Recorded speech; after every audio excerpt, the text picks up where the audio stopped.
This evening on ENN Tonight. The Alamance County Sheriff's Office arrests 23 people for crimes against children, including one former Elon student. I'll have what you need to know about North Carolina's budget.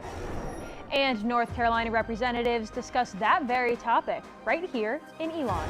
Those stories and more. ENN Tonight starts now.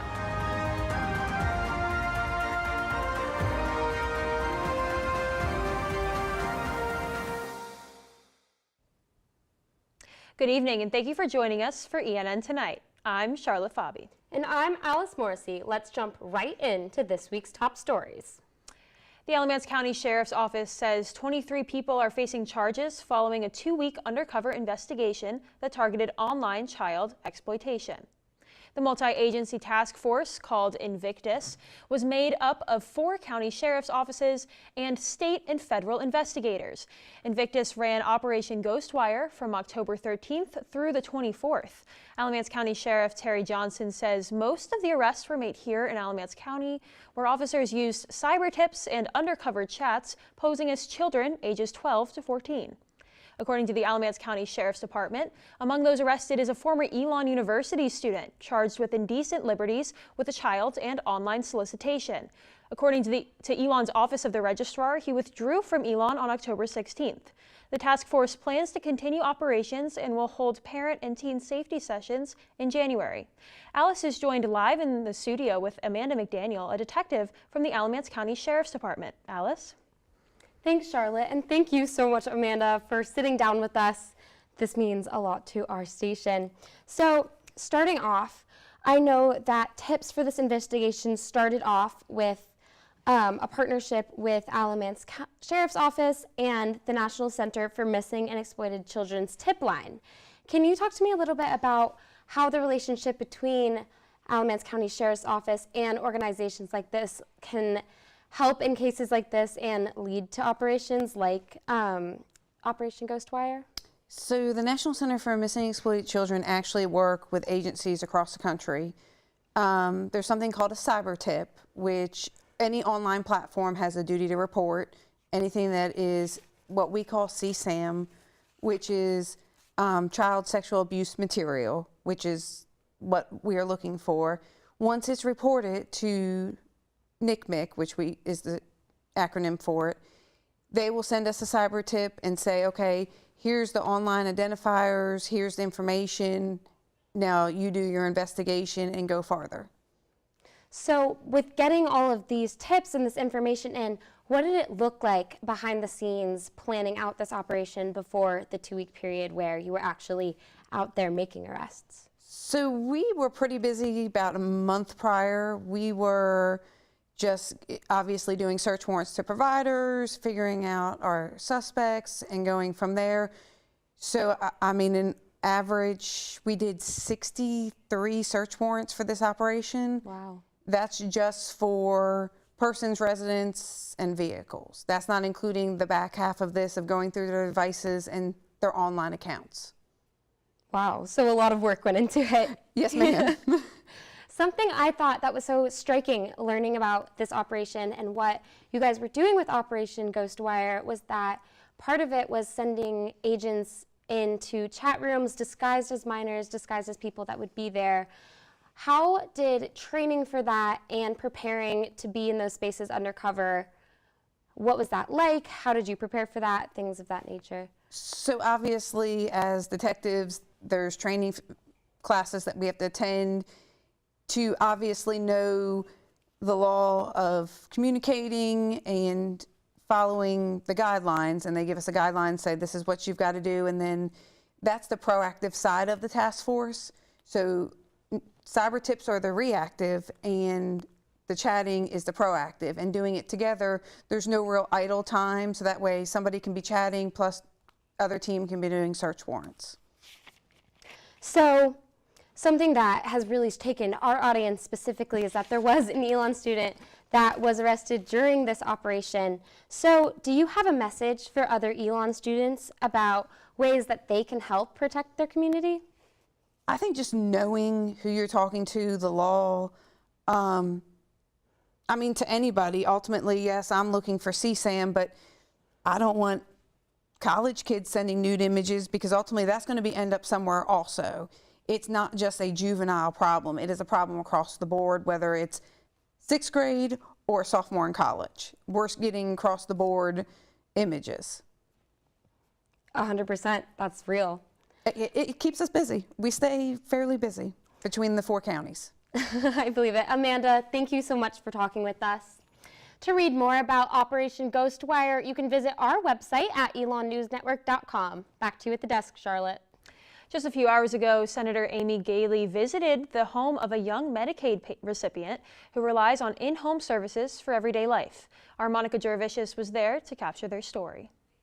Paige Davis and her husband Clayton thought they wouldn't have a baby to bring home when 6-month-old Harper Davis was first born. She's defied the odds since then, with Senator Amy Galey visiting Harper at home today.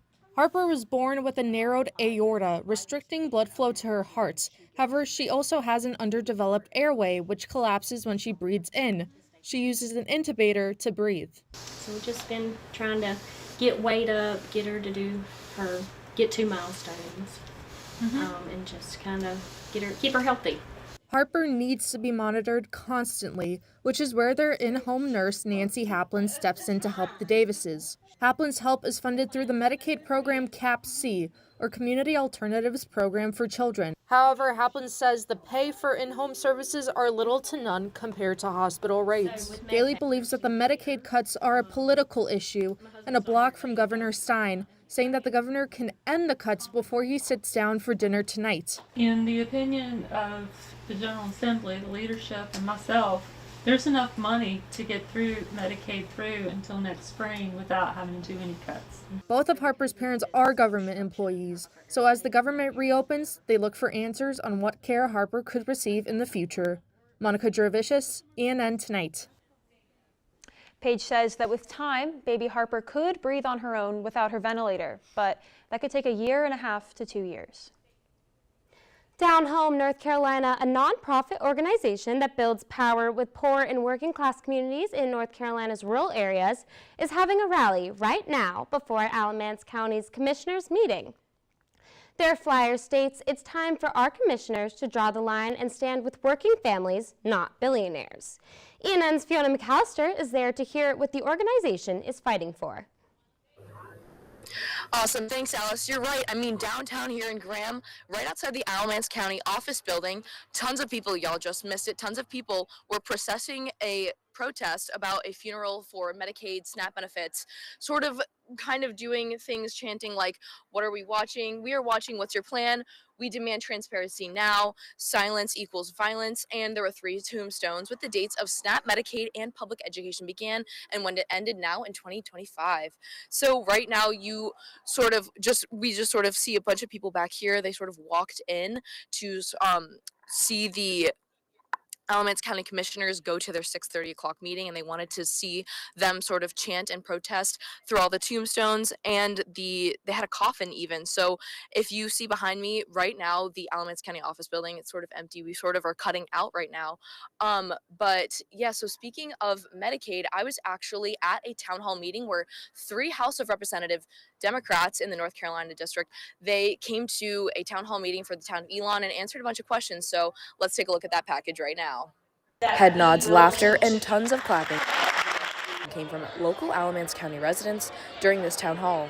3 members of the North Carolina House of Representatives answered questions from the moderators and the attendees. Representative Sarah Crawford says that their goals are to pass state budgets and overall look out for North Carolinians. One of the most pressing needs are salary increases for our state employees and for our teachers. That is held up, and the cost of goods and services just continues to rise, and it's getting harder and harder for people to make ends meet. Moderator and Elon Town Council member Quinn Ray says that hosting events for locals to act politically and interact with those that represent them is important. should be fun, right? I think when people think about politics, it gets really heavy, and it's one of those topics that we hear that we don't talk religion, we don't talk politics. But let's talk politics. Let's have fun with it. Let's have community. And I hope there's a bunch of different ideas that come here. Attendee and ABS Kids employee Duncan McMullen says that he wanted to come to this town hall because his work gets affected by Medicaid. It would definitely affect the families that I work with, the people I work with. It would drive up how much this costs or drive down how much insurance would be willing to cover, which I don't think would be great. Fiona McAllister, ENN Tonight. Crawford says that although she doesn't represent Alamance County, it was important to come to Elon and hear from locals. The Federal Aviation Administration has lifted its flight reduction emergency order, clearing the way for air travel to return to normal. The order officially ended today at 6 a.m. after weeks of cancellations and delays at airports. This all began November 7th, cutting flights by 4% at 40 major airports to ease pressure during the record-long government shutdown. But with the shutdown over and staffing now stabilized, the FAA says safety trends have improved. The lift comes just as the busy Thanksgiving travel period begins. 4 months after the new fiscal year began in North Carolina, the state still does not have a budget. In the absence of it, the state operates on previous year's funding levels, but not all funding rolls over. Our politics editor, Miles Hayford, has more on the lasting impacts of the budget impasse. Thanks, Charlotte. The fiscal year began July 1st in North Carolina, but state lawmakers have been unable to come to an agreement over the state budget. North Carolina is the only state that has both chambers controlled by the same party to not have a budget. The GOP-controlled General Assembly has disagreed largely over scheduled tax cuts, Medicaid funding, and raises to state employees. One of the impacts of a state budget is a lack of raises to teachers. Medicaid has also been hit hard as many doctors are not seeing as many Medicaid patients because they can't afford it. Towns like Elon are also unable to receive state grants for capital projects. State lawmakers have indicated that they have no plans for any major votes until sometime in 2026. That's all I have on the budget. Back to you at the desk. Thanks, Miles. And for more on the budget, pick up a copy of this week's Pendulum. U.S. Immigration and Customs Enforcement agents arrived in Charlotte on Saturday, beginning an operation they're calling Charlotte's Web. According to a press release from the Department of Homeland Security, the objective of the operation is to target criminals without legal residential status in the area. 81 arrests were reported in just the first day of ICE presence in Charlotte, but the Department of Homeland Security is not disclosing where people are being taken after they are arrested. North Carolina Governor Josh Stein says he doesn't know how long ICE operations will last in North Carolina, but he says he's committed to working with the city to ensure that all people are safe. Coming up, how Elon students are turning conversations into change at this year's Fall Town Hall. And I'm Cassie Weymouth, and I'll have your Phoenix 5-day forecast after the break.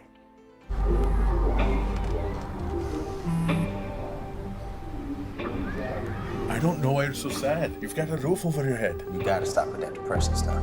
That's what white people think. You alright? It just feels like it's coming from everywhere.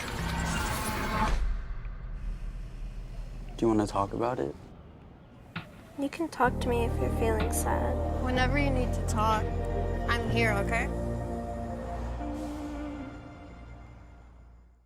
Whether it's our stories, the warmth of our laugh, or our family's secret sauce, we all bring something different to the table. So make some space.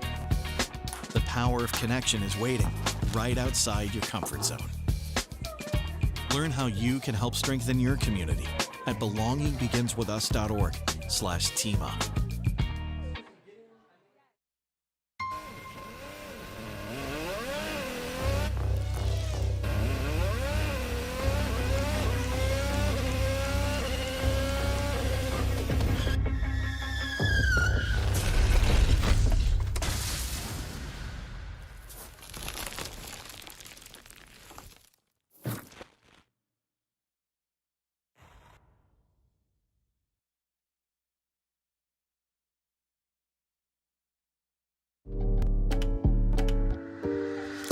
there's only one thing that will save somebody's life, and that is naloxone nasal spray.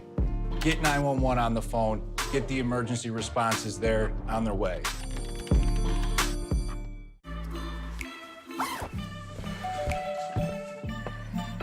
Yo, camping buddy. Okay, you guys ready? Dude, I thought you were driving. I thought you were driving. Oh, I never said I was driving. I definitely can't drive. Okay. If you're high, just don't drive. It's illegal everywhere. If you feel different, you drive different. Hate is loud, but love is the majority.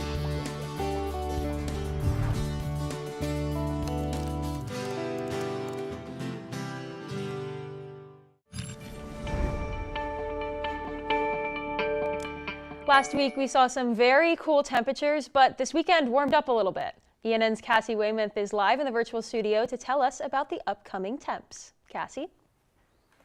Thanks, Charlotte. After a cooler day today, temperatures are expected to gradually warm up as we move through the first of the week here in Elon. Now, for your Phoenix 5-day forecast. Tonight, temperatures will drop down to around 31 degrees, so it's going to be a cold night across central North Carolina. Tuesday will be mostly cloudy with a high of 65 and a low of 44. Tomorrow night, Wednesday, will bring some sunshine with a high of 73 and a low of 49. Thursday will be partly sunny and warmer with a high of 70 and a low of 56. Friday will be warm with some high clouds and a high of 69 degrees with a low of 41. And Saturday will remain warm with a mix of sun and clouds with a high of 69 and a low of 41. Thanks, Cassie. I guess I can put my scarf and puffer away this week. The Elon Student Government Association hosted their fall town hall, centered around how individual efforts can lead to a community transformation. The event was co-sponsored by Crossroads Sexual Assault Response and Resources Center and several on-campus organizations, including the Gender and LGBTQIA Center and the Department of Health Promotion. Betsy Savage, one of the founders of Crossroads, encouraged students to continue contributing to their communities. We all carry the germ, the little bit of wheat growing inside of us to develop that capacity to be able to trust oneself, to feel this desire. I think I can do something to make life better for one person or for a whole community. So. After a panel discussion, attendees sat at tables with local leaders who shared their experiences with advocacy and provided advice for those looking to make a difference. The Alamance Burlington school system has seen significant growth in advanced placement exams. The number of qualifying scores for AP exams more than doubled in ABSS because the district offered more AP courses. More than 90,000 students across the state took AP exams, a 7.3 increase from last year. About 72% of exams statewide earned a score of 3 or higher. The number of qualifying scores has almost doubled over the last 4 years. Elon Law School is set to celebrate their commencement with North Carolina's Supreme Court Associate Justice Philip Berger Jr., delivering the commencement address. The 2025 law school class is very excited to have him there, and Berger was elected the North Carolina Supreme Court in 2020, previously served on the North Carolina's Court of Appeals. The Elon Law School will celebrate commencement on December 12th in Alumni Gym. Well, phishing scams are becoming more common at Elon, and campus officials and cybersecurity experts are reminding students to be extra cautious online. They say scammers are now using artificial intelligence to create emails that look like job offers or messages from professors and campus leaders, making them harder to spot. Assistant Management Information Systems Professor at Elon, John Wimmer, warns that students should be absolutely certain that they trust the source before opening any attachments and should double-check questionable emails by contacting the sender directly. Vice President for Student Life John Dooley adds that phishing messages can circulate quickly across campus when students don't take the time to verify them. Students who receive suspicious emails are encouraged to forward them to info.sec@elon.edu or contact the Information Technology Help Desk. How Elon students could soon learn from Italian basketball pros. The new program ahead. A local farm helping women rebuild their lives after incarceration. That story ahead. I don't think that many kids in my son's school even do it. He makes fun of his friend who vapes. He would never try it.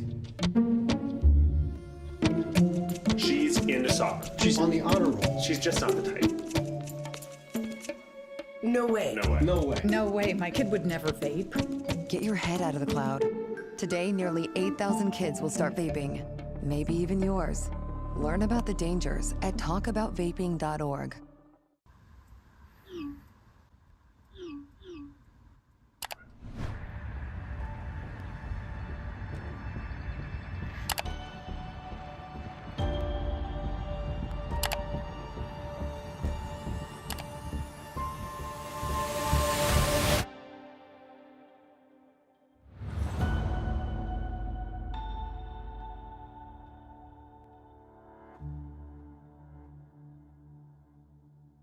Even more than I wanted a gold medal, I wanted a heart of gold, like the mentors who were my balance beams refusing to let me down, and the coaches who spoke out to anything out of bounds, heroes who never stood on podiums, but stood up for me.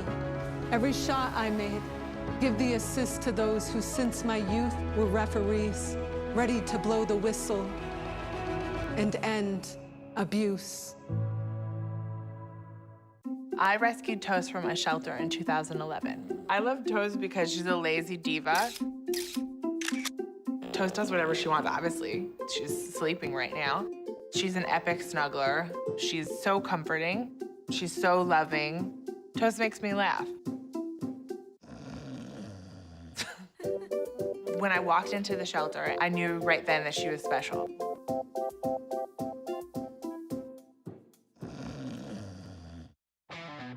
Kudos, Carl. You've always had a need for speed. Racing anything with wheels, speed reading novels in record time, yelling out 3, 2, 1 at every traffic light. But this time, you've taken your power obsession to the next level. By purchasing this electric vehicle, you've given yourself instant torque that blows your old launch times away, which will keep you saying, "Woo-wee," every time you punch the pedal. Good for your adrenaline, great for the planet. That's the power of EV.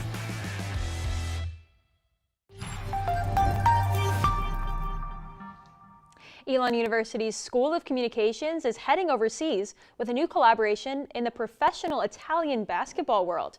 Our Monica Gervasius has more on what we can expect.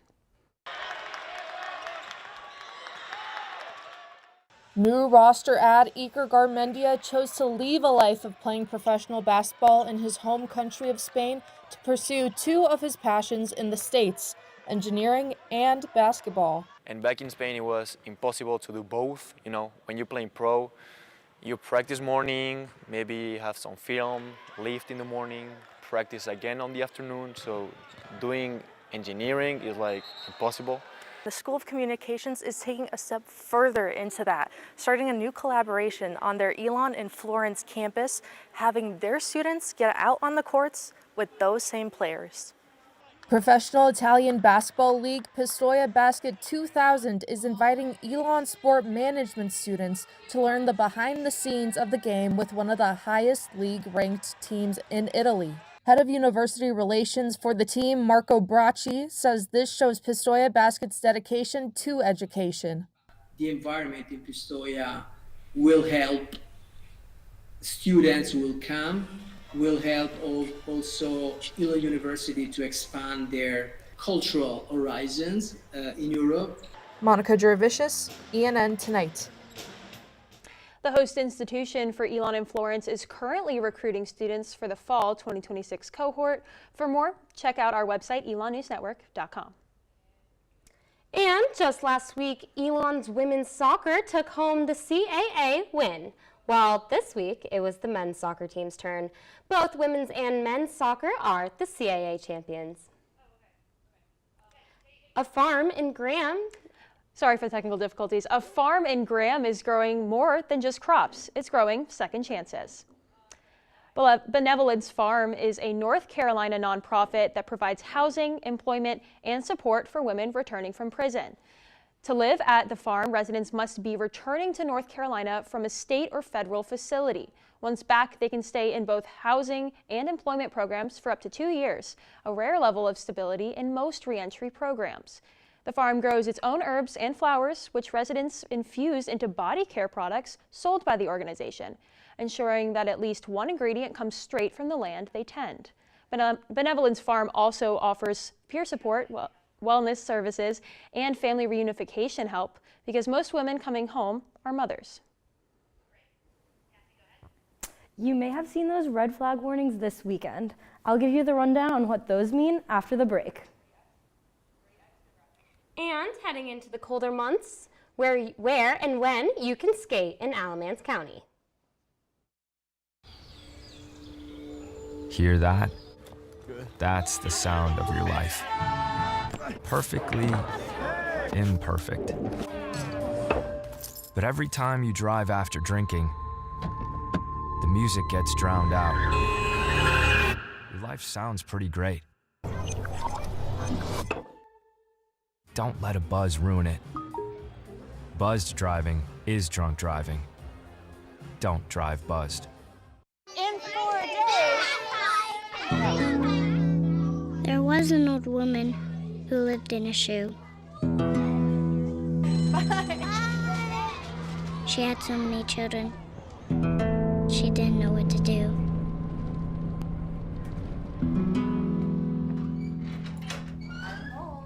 Did you have a good day at school? She gave them some broth. Without any bread. There you go.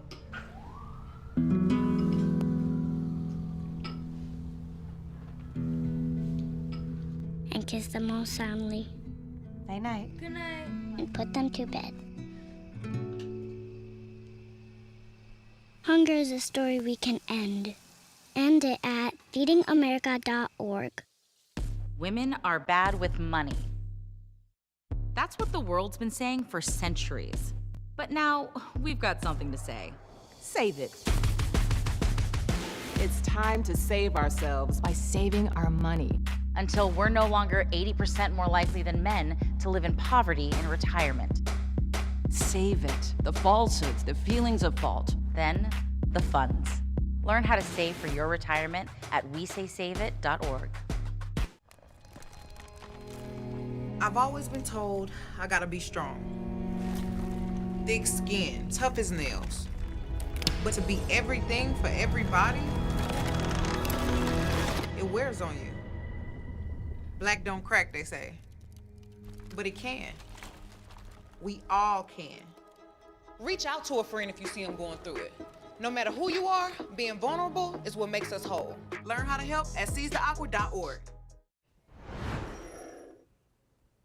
Well, this past weekend, there have been weather warnings across the state. Our Cassie Weymouth is back in the virtual studio and can tell us a little bit more. Cassie? Thanks, Charlotte. Red flag warnings are the highest level of alert for fire weather and mean that winds have reached at least 15 miles per hour with extremely low moisture in the air, creating the perfect conditions for a wildfire. Even small bonfires can get out of control quickly with the wind dying down this week and a higher chance of rain. Hopefully, these warnings will go away. According to AccuWeather, these are 5 precautions you should not take when in a red flag warning. Don't throw cigarettes or matches out of a moving vehicle. Avoid open burning. Never leave a fire unattended. Extinguish all outdoor fires properly. And don't park cars over dry brush. Any of these examples can ignite a fire easily. That's all I have for you tonight. Back to you guys at the desk. Thanks, Cassie. And skating right into our next story, downtown Graham is bringing back their annual ice skating rink. A synthetic ice skating rink located at Alamance County Arts will be open from November 21st through December 14th. Skating is free for the public with skate rentals available. The rink is open throughout the week with a full schedule available on the Graham Recreation and Parks website. The rink also hosts special family-friendly events at the rink for $5. Well, that's all we have for you this evening. Thank you so much for joining us. Head over to our website at Elon News Network for more sports stories and more. And make sure to follow us on social media at Elon News Network and ENN Espanol. Have a great night, Elon.